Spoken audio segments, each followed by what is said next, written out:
प्यारे बच्चों, आज के वीडियो में हम लोग टाइप्स ऑफ रिलेशंस को देखेंगे। ये जो टॉपिक है आपका types of relations, class 12th में एनसीईआरटी टेक्स्ट बुक का पहला चैप्टर है। और टाइप्स ऑफ रिलेशंस से ही स्टार्ट किया गया है class 12th NCERT text book को। तो अब ये क्वेश्चन आता है कि टाइप्स ऑफ रिलेशन से शुरू किया गया है और टॉपिक का नाम दिया गया है रिलेशंस एंड फंक्शंस। टॉपिक का नाम है रिलेशंस एंड फंक्शंस और हमको स्टार्ट करना है टाइप्स ऑफ रिलेशन से। तो ऐसा क्यों? वो इसलिए कि रिलेशंस एंड फंक्शंस के जो बेसिक कंसेप्ट हैं, जो डिफिनीशन है, वो क्लास 11 में ऑलरेडी डिस्कस किया जा चुका है। जिन किन्हीं को भी थोड़ा सा भी डाउट हो इनके डिफिनीशन में या कंसेप्ट में, तो वो मेरे पुराने वीडियो को देख सकते हैं। उसमें इनको एक्सप्लेन ऑलरेडी किया जा चुका है। तो आज के वीडियो में हम लोग सीखेंगे कि रिलेशंस के कितने टाइप होते हैं और इस पर बेस्ड जो 4 मार्क्स क्वेश्चन पूछा जाता है या कॉम्पिटिटिव एग्ज़ाम में ऑब्जेक्टिव क्वेश्चंस पूछे जाते हैं, उसको कैसे बनाया जाएगा। तो let us start our chapter class 12th NCERT text book chapter number 1 types of relations. Relations के तो आपके में ये रिलेशन, इम्पटी रिलेशन का और भी नाम है। इम्पटी रिलेशन को हम लोग वॉइड रिलेशन भी बोल सकते हैं, VOID वॉइड रिलेशन, या इसको हम लोग नल रिलेशन भी बोल सकते हैं। जैसे एक इंसान का एक से ज़्यादा नाम होता है, उसी तरह से इम्पटी रिलेशन का एक से ज़्यादा नाम है। इसको हम लोग वॉइड रिलेशन भी बोल सकते हैं या नल रिलेशन भी बोल सकते हैं। तो इम्पटी रिलेशन कहते किसको हैं? A relation R in a set A is called empty relation if no element of A is related to any element of A. That is R is equal to 5 is a subset of A cross A. ये आपका definition है। बच्चों, एक चीज़ ध्यान देंगे कि class 12th में NCERT text book में जितने भी रिलेशन बताए गए हैं वो एक ही सेट पर बताया जा रहा है, एक्सप्लेन किया जा रहा है, सेट ए पर एक्सप्लेन किया जा रहा है। जबकि आपका रिलेशन सेट ए से सेट बी में हो सकता है। जैसे हम लोग आम जीवन में रिलेशन दो फैमिली के बीच में होता है, एक वाइफ की फैमिली है, एक हस्बैंड की फैमिली है, दोनों फैमिली के बीच में रिलेशन हो सकता है। उसी प्रकार से सेट ए का सेट बी से भी रिलेशन हो सकता है। लेकिन हम लोगों को सेट ए से सेट बी का रिलेशन टेक्स्ट बुक में नहीं, बहुत ही कम पढ़ना है।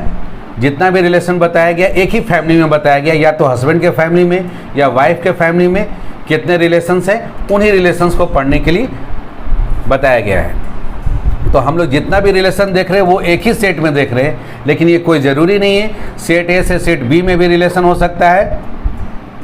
ओके, तो यहाँ जो रिलेशन है सेट ए का सेट ए के साथ, तो ए क्रॉस ए का मतलब ऑलरेडी क्लास 11th में बताया गया। ए क्रॉस ए का मतलब ये Cartesian product of two set, set A का सेट ए के साथ कार्टेशियन प्रोडक्ट लिए।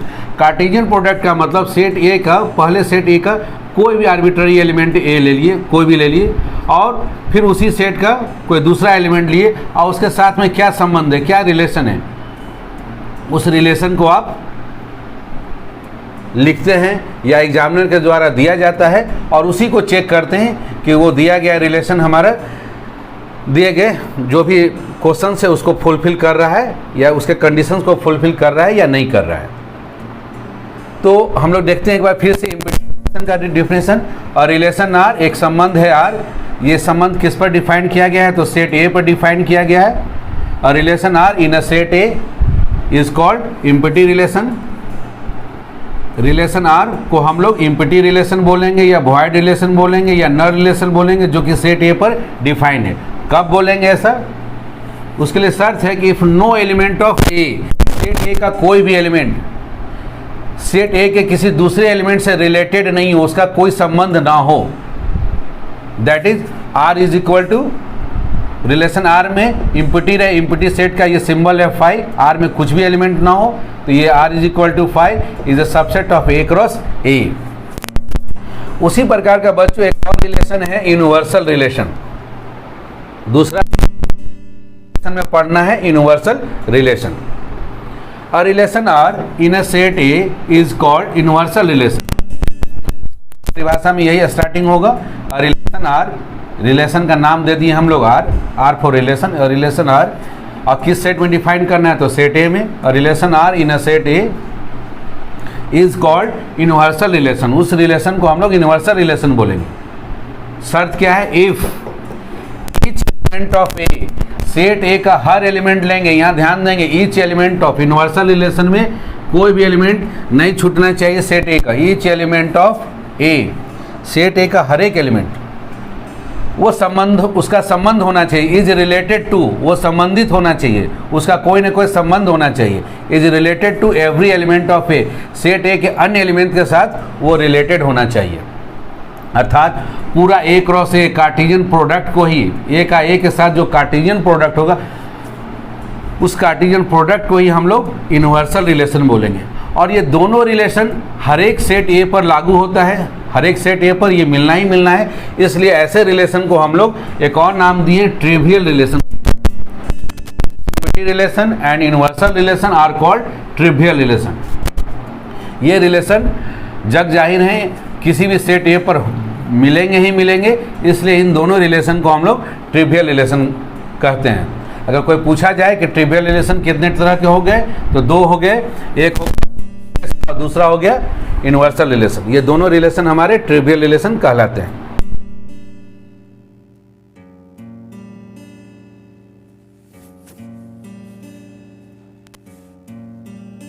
रिफ्लेक्सिव रिलेशन कहते किसको हैं? और relation R in a set A, definition सभी का वही है, एक रिलेशन जिसका कि नाम आर दे दी। और रिलेशन आर किसमें? सेट ए में। In a set A is called reflexive relation. इसका शर्त ध्यान दें यहाँ, if A comma A belongs to R, A comma A ये ऑर्डर पेयर है, A comma A belongs to R का मतलब क्या हो गया कि ए एलिमेंट ए से R for relation, A element A से रिलेटेड है। इफ ए कॉमा ए मतलब order pair A belongs to R, मतलब ए का ए के साथ संबंध है, ए से रिलेटेड है, तब इस रिलेशन को हम लोग बोलते हैं रिफ्लेक्सिव रिलेशन। और ये A comma A belongs to R लागू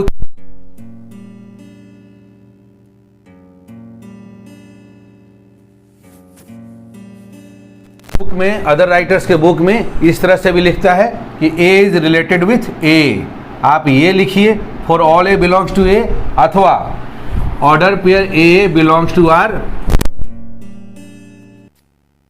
बच्चों आप किस एट ए टाइम किसी एक चीज का यूज करेंगे कि order pair A belongs to R for all A belongs to A. इसका मतलब हो गया कोई भी एलिमेंट ए, सेट ए का कोई भी आर्बिट्ररी, वो खुद के साथ रिलेटेड है, ए का ए के साथ संबंध है। जैसा भी एग्जामिनर के द्वारा रिलेशन दिया गया है, वो रिलेशन ए सेट ए के हर एक एलिमेंट के साथ, सेट ए का हर एक एलिमेंट ए को ले और वो खुद के साथ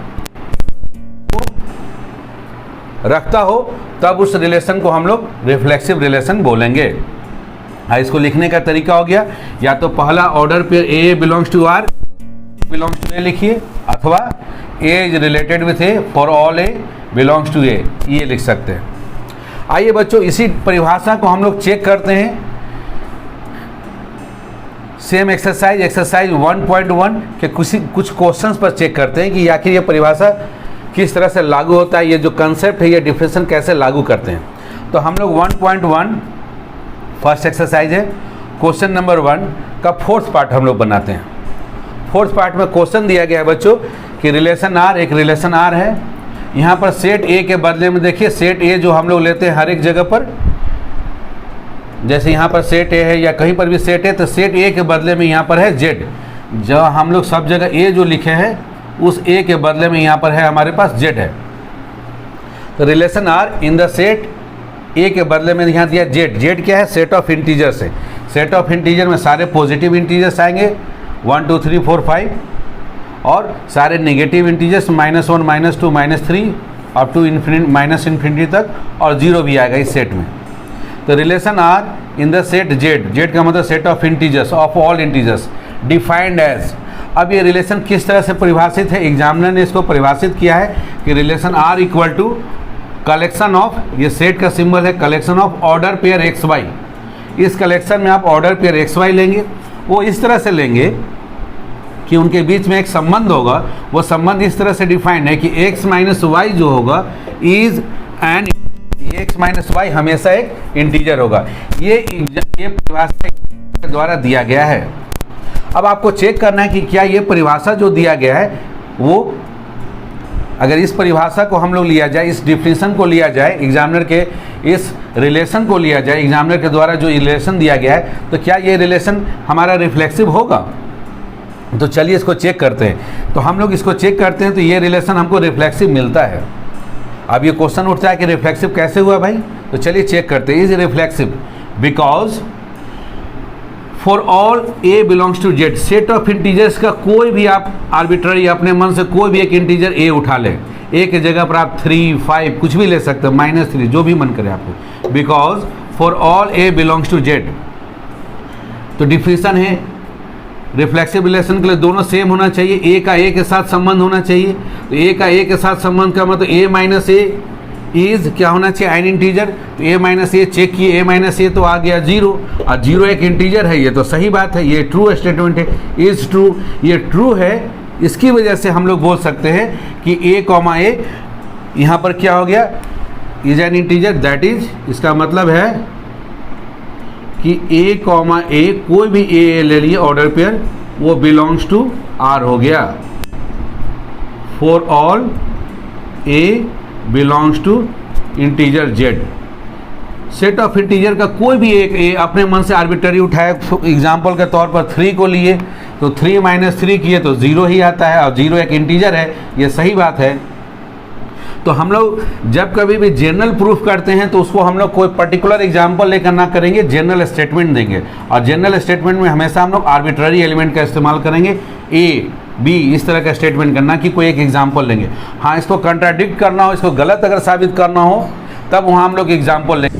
बच्चों, यदि हम x minus y is a natural number ले लें कि x और y का जो अंतर है वो एक नेचुरल नंबर है, यदि हम लोग ऐसा ले लें और इस सेट z के जगह पर सेट ऑफ नेचुरल नंबर ले लें, सेट z के जगह पर हम लोग सेट ऑफ नेचुरल नंबर ले लें, तब क्या होगा बच्चों? तो देखिए, उस केस में x minus y is a natural number यदि ले लेते हैं और सेट z के जगह पर सेट ऑफ नेचुरल नंबर दिया है, तो यही रिलेशन हमारा रिफ्लेक्सिव नहीं रह जाएगा, ये रिलेशन हमारा कहलाएगा नॉट रिफ्लेक्सिव। अब ये क्वेश्चन आता है कि भाई सेम चीज है, x माइनस वाई इज, यहाँ पर इंटीजर था पहले क्वेश्चन में और इस बार क्वेश्चन में बदल दिए x minus y is natural number, set बदल दिए नेचुरल नंबर, तो ये रिफ्लेक्सिव से नॉट रिफ्लेक्सिव क्यों हो गया? तो उसको समझने का प्रयास कीजिए। जब कभी भी किसी स्टेटमेंट को आपको गलत करना हो तो आप किसी एक एग्जाम्पल से उसको साबित कर दीजिए, दिखा दीजिए कि देखिए ये एग्जाम्पल इस पर लागू नहीं होता है, इस एग्जाम्पल पर ये जो दिया गया है स्टेटमेंट वो करेक्ट नहीं है, इसलिए दिया गया स्टेटमेंट रॉन्ग है। तो चलिए एग्जाम्पल यदि हम लोग ले लेते हैं 2, और रिफ्लेक्सिव रिलेशन के लिए 2 का 2 के साथ हमको देखना है रिलेशन, तो 2 का 2 के साथ रिलेशन होगा 2 माइनस 2 आपका रिजल्ट आ जाएगा 0, और 0 इज ए नेचुरल नंबर, ये एक रॉन्ग स्टेटमेंट हो जाएगा। 0 is not a natural number. जैसा हम लोग जानते हैं कि नेचुरल नंबर को काउंटिंग नंबर के नाम से भी जाना जाता है, और काउंटिंग नंबर या नेचुरल नंबर जब भी बिगिन होता है वो 1 से होता है, 1 2 3 4 लाइक दैट। सो यदि हमारा रिफ्लेक्सिव रिलेशन चेक कर रहे हैं सेट ऑफ नेचुरल नंबर पर, और रिलेशन हम सेम ही रख रहे हैं, x minus y is a natural number, तब ये रिलेशन हमारा रिफ्लेक्सिव नहीं है, क्योंकि एक एग्जाम्पल हम लोग लिए 2 माइनस 2 इज इक्वल टू आ गया 0, और 0 is not a natural number, जिसकी वजह से यह रिलेशन हमारा रिफ्लेक्सिव नहीं है। ओके बच्चों, अब हम लोग इसी रिफ्लेक्सिव रिलेशन को हम लोग चेक करेंगे किसी दूसरे प्रॉब्लम को, सेम एक्सरसाइज 1.1 का ही, क्वेश्चन नंबर 1 का ही हम लोग क्वेश्चन नंबर 5 का डी पार्ट लेते हैं, और इसी सेम रिफ्लेक्सिव रिलेशन को चेक करते हैं इस क्वेश्चन पर। अब इस क्वेश्चन में क्या दिया है बच्चों? इसमें दिया गया है कि रिलेशन आर एक रिलेशन है, किस पर डिफाइंड है? इन द सेट ए, सेट ए पर ये डिफाइंड है, set A of human beings in a town. Set A में क्या है? सेट ए में ह्यूमन बीइंग्स रखे गए हैं in a town at a particular time, किसी विशेष समय में। तो जैसे अभी 2000 हम लोग 2021 में है बच्चों, तो 2021 आप मान लिया स्पेसिफिक टाइम आपका 2021 की चर्चा हो रही है। आप जिस टाउन में रह रहे हैं, मान लिया आप खोटी टाउन में रह रहे हैं तो आप खोटी टाउन की कल्पना करें, रांची टाउन रह रहे हैं तो आप रांची टाउन की कल्पना करें, जो जहां रह रहा है उसी टाउन की कल्पना करें, और उस टाउन में जितने भी ह्यूमन बीइंग्स हैं उन ह्यूमन बीइंग्स के कलेक्शन को मान लीजिए कि आपका है सेट ए। इससे समझने में आपको आसानी होगी बच्चों। ओके, सभी अपने अपने टाउन की कल्पना करें और उस टाउन में जितने ह्यूमन बीइंग्स हैं उनको मान लें आप सेट ए। अब उस सेट ए में एक रिलेशन आर डिफाइंड है, वो किस तरह से डिफाइंड है? सो देखिए, अब यहाँ R is equal to order pair x y. R में जो दो एलिमेंट जो लिए गए हैं एक्स वाई, उनके बीच में कैसा संबंध वो लिखा हुआ है यहाँ पर, order pair x y such that x is wife of y. X जो है वाई की वाइफ है, ऐसा रिलेशन डिफाइंड है। तो ये रिलेशन हमारा रिफ्लेक्सिव अगेन नहीं होगा भाई। तो क्यों नहीं रिफ्लेक्सिव होगा? इसको समझने का हम लोग प्रयास करते हैं। क्योंकि रिफ्लेक्सिव रिलेशन होने के लिए आपको एक्स और वाई दोनों सेम होना चाहिए। तो कोई एक ही पर्सन को आप ले ले, एक्स पर्सन को ले ले, person x is wife of x. कोई भी एक पर्सन है वो खुद का वाइफ नहीं हो सकता है। यहाँ देखिए, x is wife of x, ये स्टेटमेंट अपने आप में मीनिंगलेस है। कोई भी खुद अपना वाइफ होगा, ये कहना ही अपने आप में बेवकूफी वाली बात है। सो ये स्टेटमेंट हमारा सही नहीं है। X is wife of x is not possible, ये संभव नहीं है, ये करेक्ट नहीं है। और यदि ये करेक्ट नहीं है तो रिलेशन हमारा रिफ्लेक्सिव नहीं होगा। और यही स्टेटमेंट यदि करेक्ट होता तो रिलेशन हमारा रिफ्लेक्सिव होता। बच्चों, इसे जस्ट पहले वाले प्रॉब्लम में आप आ जाइए एक बार थोड़ी देर के लिए। हम लोग यहाँ पर सेट ए के जगह पर हम लोग सेट ऑफ इंटीजर्स लिए हुए हैं, और सेट ऑफ इंटीजर्स में रिलेशन जो डिफाइन किए हैं वो देखिए, order pair x y such that x minus y is an integer. तो ये रिलेशन हमारा रिफ्लेक्सिव हो गया। और ये नीचे वाला एग्जाम्पल हमारा रिफ्लेक्सिव नहीं हुआ। क्यों नहीं हुआ था भाई? तो ऊपर वाले में आपने देखा है कि एक्स के जगह पर कोई भी एक आर्बिट्ररी आप इंटीजर ले लिए, ए माइनस ए जो निकाले आपने आ गया 0, ए माइनस ए रिजल्ट हो गया 0, और 0 को हमको पता है कि इज एन इंटीजर है, और ये ट्रू स्टेटमेंट है। और ये ट्रू होने की वजह से हम लोग बोल सकते हैं कि A is related with A, या order pair A comma A belongs to R. ये for all A belongs to Z, ये जेड सेट ऑफ इंटीजर के हर एलिमेंट पर ये लागू होता है।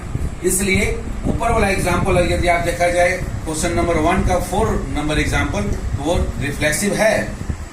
जबकि आपका उसी सेम एक्सरसाइज 1.1 क्वेश्चन नंबर 1 का नेक्स्ट आप देख लीजिए एग्जाम्पल 5 का क्वेश्चन नंबर डी, तो वो रिलेशन आपका रिफ्लेक्सिव नहीं है बच्चों।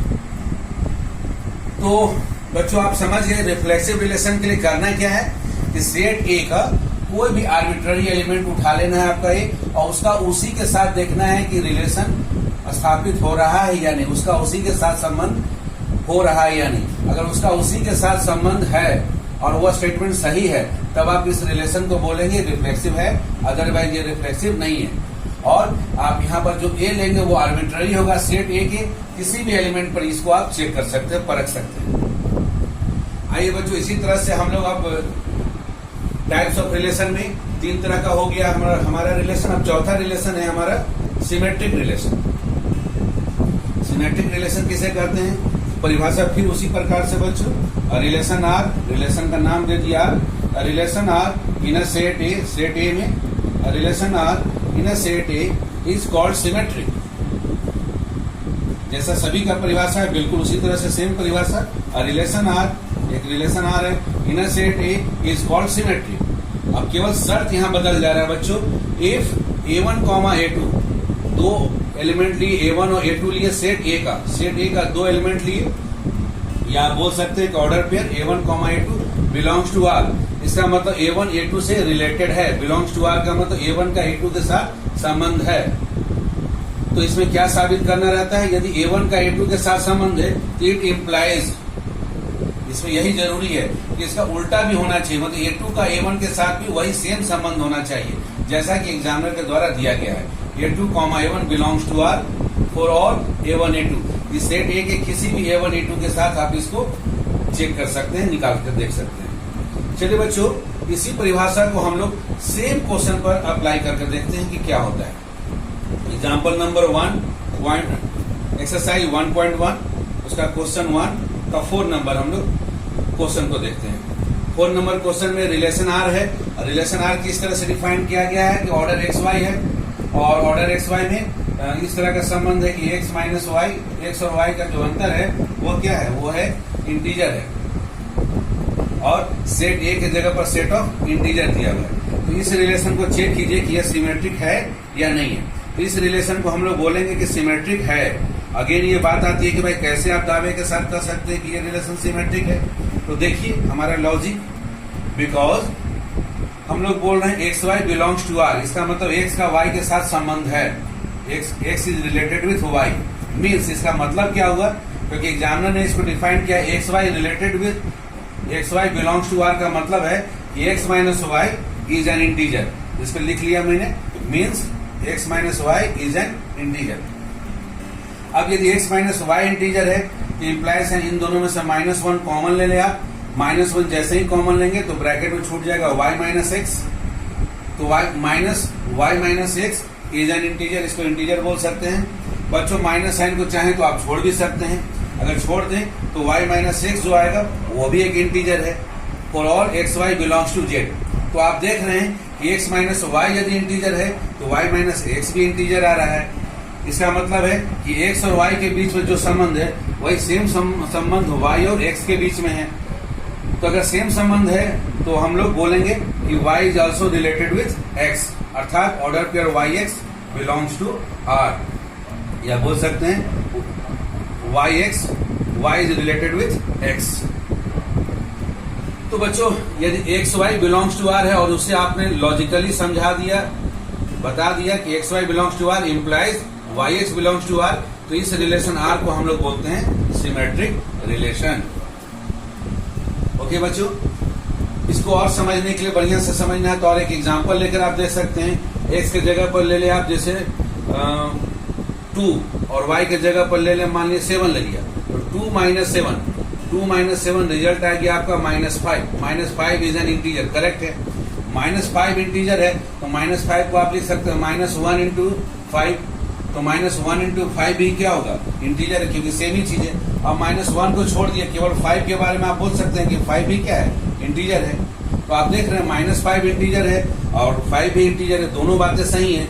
इसलिए हम लोग वो एग्जाम्पल के तौर पर हम लोग चेक कर सकते हैं कि हम लोग जो स्टेटमेंट लिखे हैं वो स्टेटमेंट हमारा सही है या नहीं है। आइए बच्चों, अब हम लोग एक और सेम क्वेश्चन को देखते हैं। क्वेश्चन नंबर 1 का 5 का डी, इसमें है हमारा रिलेशन आर क्या है। रिलेशन आर यहाँ पर डिफाइन किया गया है कि एक्स वाई में रिलेशन है कि x is wife of y, और एक्स वाई कहाँ से लिए गए, एक्स वाई दो मेंबर हैं किसे, सेट ए के, और सेट ए में क्या है, किसी भी टाउन का ह्यूमन बींग्स को रखा गया है। सेट ए में किसी टाउन के जितने भी ह्यूमन बींग्स है, जितने भी लोग हैं, उनका कलेक्शन है, उनका संग्रह है सेट ए। सेट ए के अंदर में हम लोग रख दिए, किसी टाउन के सारे आदमी को रख दिए, और उसी में से 2 आदमी लेते हैं, एक्स और वाई लेते हैं, और उनके बीच में रिलेशन को डिफाइन किए हैं कि एक्स और वाई के बीच में संबंध है कि x is wife of y. अब इस रिलेशन को चेक करते हैं ये सिमेट्रिक है या नहीं। इसको हम लोग बोल रहे हैं कि इज नॉट सिमेट्रिक। पहले वाले एग्जाम्पल में हम लोग देखे सिमेट्रिक है और इसको बोल रहे हैं कि नॉट सिमेट्रिक है। इसका कारण बताना होगा क्यों सिमेट्रिक नहीं है। Because x y belongs to R का मतलब है यहाँ पर x is wife of y. ये हमारे पास गिवन है कि एक्स वाइफ है वाई की, एक्स पत्नी है वाई की। तो एक्स जब पत्नी है वाई की तो इसका उल्टा नहीं हो सकता है कि वाई पत्नी है एक्स का, ये संभव नहीं है। इसलिए हमने लिख दिया कि इधर हमारे पास गिवन था कि x comma y belongs to R, ये हमको दिया हुआ है। इसका मतलब क्या है, ये दिया हुआ है, इसका मतलब है कि x is wife of y, ये दिया हुआ है। लेकिन इससे हमको ये नहीं मिल रहा है, इसका उल्टा नहीं मिला, it does not imply y comma x, ये उल्टा वाला संबंध नहीं मिल रहा है, बिलोंग्स टू आर, ये हमको नहीं मिल रहा है। और नहीं मिलने की वजह से हम लोग बोलेंगे कि ये जो रिलेशन है वो रिलेशन हमारा सिमेट्रिक नहीं है। ओके बच्चों, तो इस तरह से ये 4 टाइप्स ऑफ रिलेशन हो गए। इसके अलावा 2 और टाइप्स ऑफ रिलेशन है, उसको हम लोग अब देखेंगे। आइए बच्चों, अब 5वां प्रकार हम लोग रिलेशन का देखते हैं। इसका नाम है ट्रांजिटिव रिलेशन। तो सेम उसी प्रकार से परिभाषा लिखने का एक ही तरीका है, आपके एनसीईआरटी टेक्स्ट बुक में लिखा गया बहुत ही अच्छे तरीके से। रिलेशन आर, एक रिलेशन आर है इन अ सेट ए में देखना है, तो आप सेंटेंस बोलेंगे और relation R in a set A is called transitive relation. ये सारे में है। इफ, यहाँ पर शर्त क्या है बच्चों, order pair A1, A2 belongs to R, अर्थात A1 का A2 के साथ संबंध है, and A2, A3 belongs to R, इसका मतलब A2 A3 से रिलेटेड है। ये दोनों चीज गिवन है, A1 A2 belongs to R and A2 A3 belongs to R, ये गिवन है। इट इम्प्लाइज, ये इम्प्लाई करेगा। यदि इन दोनों के गिवन होने से यदि आप ये लॉजिक निकाल लें या ये तर्क दे दें कि A1 A3 भी belongs to R for all A1 A2 A3, ये A1 A2 A3 इस सेट A के सदस्य हैं, मेंबर हैं। तो अगर ऐसा आप अगर साबित कर दे रहे हैं या दिखा दे रहे हैं लॉजिकली, तब इस रिलेशन आर को हम लोग बोलेंगे कि ये रिलेशन आर जो है हमारा वो ट्रांजिटिव है। तो आपके पास 2 चीज गिवन होना चाहिए, A1 A2 belongs to R and A2 A3 belongs to R, और लॉजिकली आपको समझाना है इन दोनों के होने की वजह से आपके पास A1 A3 belongs to are आपको मिल रहा है, दिख रहा है। अगर दिख रहा होगा, मिल रहा होगा, तब इस रिलेशन आर को आप बोलिएगा ट्रांजिटिव है। और यदि आप नहीं दिखा पाते हैं लॉजिकली आप नहीं साबित कर पाते हैं, तब आप बोलिएगा कि ये जो रिलेशन आर है वो हमारा ट्रांजिटिव रिलेशन नहीं है। ओके बच्चों, और आखिरी टाइप्स ऑफ रिलेशन जो आपके एनसीईआरटी टेक्स्ट बुक में दिया गया है वो है आपका इक्विवेलेंस रिलेशन। इस परिभाषा को जरूर ध्यान में रखेंगे बच्चों, इस परिभाषा पर भी आपको मार्क्स होते हैं बोर्ड एग्जाम में। अब बहुत ही सिंपल है, और relation R in a set A, हर एक का देखिए सेम स्टेटमेंट है, और रिलेशन आर, एक रिलेशन आर है सेट ए में, इज कॉल्ड इक्विवेलेंस रिलेशन। इस लाइन को हर एक परिभाषा में लिखना, और relation R in a set A is called, अब जिसका भी परिभाषा पूछ रहा है उसका नाम दे देना।